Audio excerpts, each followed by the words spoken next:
So the panna cottas are set. This one. And our Dario mould. And then I also put one in a silicone thing because I had some mix left. So then, some other things I've got is some boiling hot water. My garnish. And then I've got a few plates and a bowl so that I can do the garnish in to dress it. And then I've also got my trusty torch. So, first things first, we're going to do the garnish so that it's ready to go. And all I'm going to do is I'm going to take off the cheeks and working around the stone. Doesn't matter if you've got a few nasty bits on there because we can just get rid of them.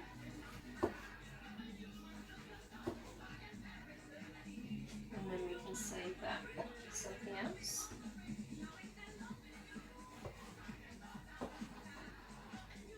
So I'm not going to go too crazy neat on this, but just make an effort to present it. So this bit is soft and on the edge of going mouldy. So we've done some nice finished bits there. See in this camera. I'm just going to go again.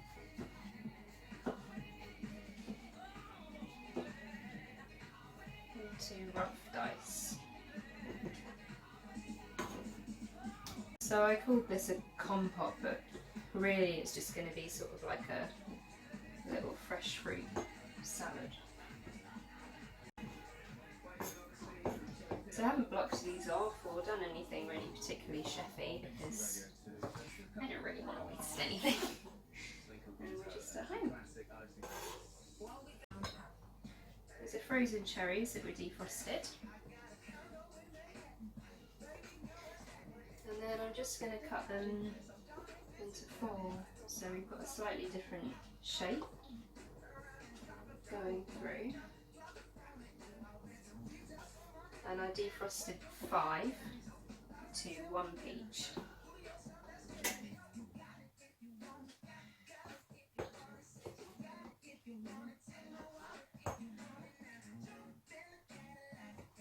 And if they're a bit smaller, we'll just follow the shape of the fruit really.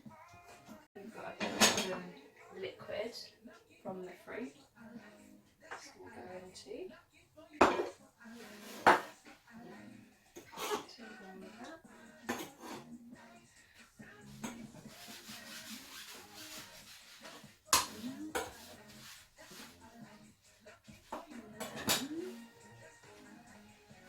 Here, got the mint and some fresh celery, which is a bit unusual, but it has a really nice flavour. So I'm just going to bunch that up like the mint that we did before. Chop it.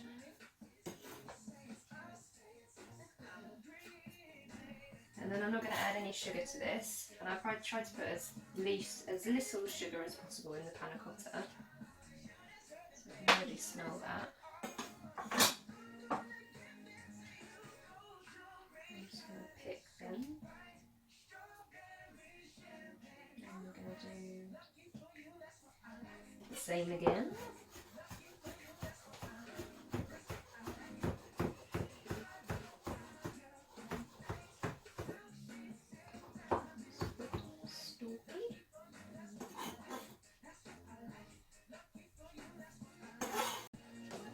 Lime. And I'm going to probably give it a bit of a squeeze with the palm of my hand. This is just going to give it a bit of a squash. I've also left it out of the fridge so that it's going to come to room temperature and be easier to squeeze.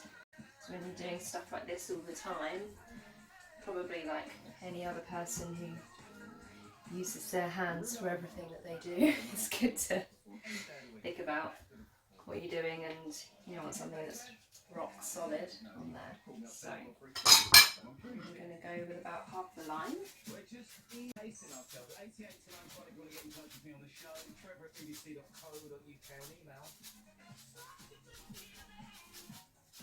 really nice and fresh.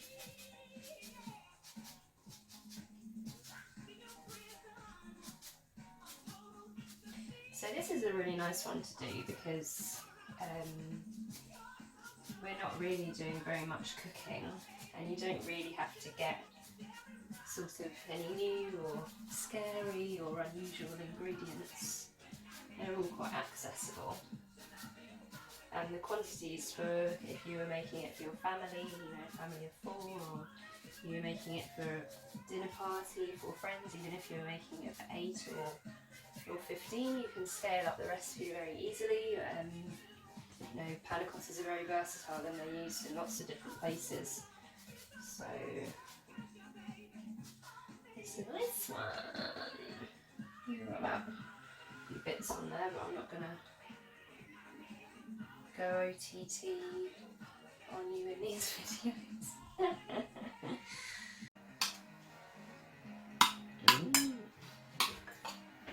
And then also what I've done is I've done this first, and you could demold your dessert, your panna cotta first, but if you were doing it to order or something like that, you would do it at the last minute. And also this is another thing that we're kind of marinating, so we want to give it a bit of time to gel together and you know, do its thing. I'm going to cut off the bit that we zested. And I'm not going to use a juicer or anything like that, I'm just going to use a spoon. But some of you may have more fancy implements than I do. Lovely. Can you give it a taste?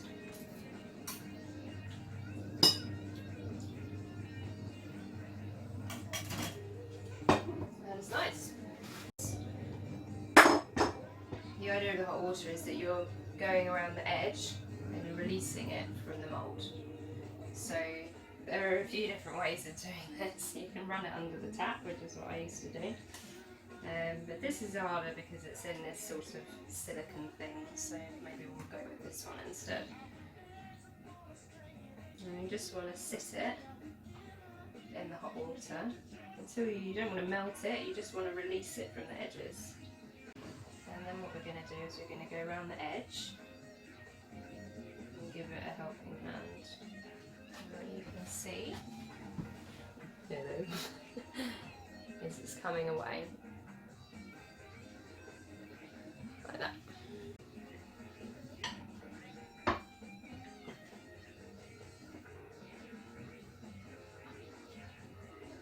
So we're out, and here you can see it's moving a lot, so that's exactly what you want, and it's a very nice traditional shape. So we're going to leave that on there, and then we're going to do the next one on my nice second-hand plate, which is this one.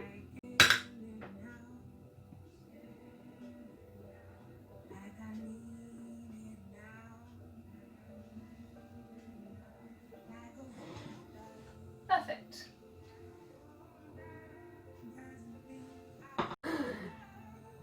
A really nice little wobble, and then you can also see all your nice bits of vanilla. And then I put it slightly on the left hand side of the plate so that we can dress the right hand side. Yeah.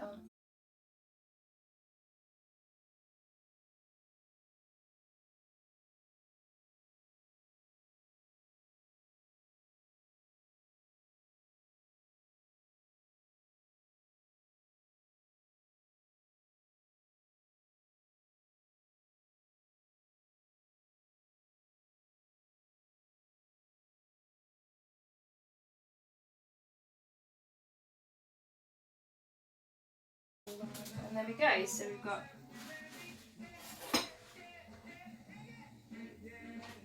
example 1 Naomi's peach panna cotta with celery leaf and cherries and a bit of mint.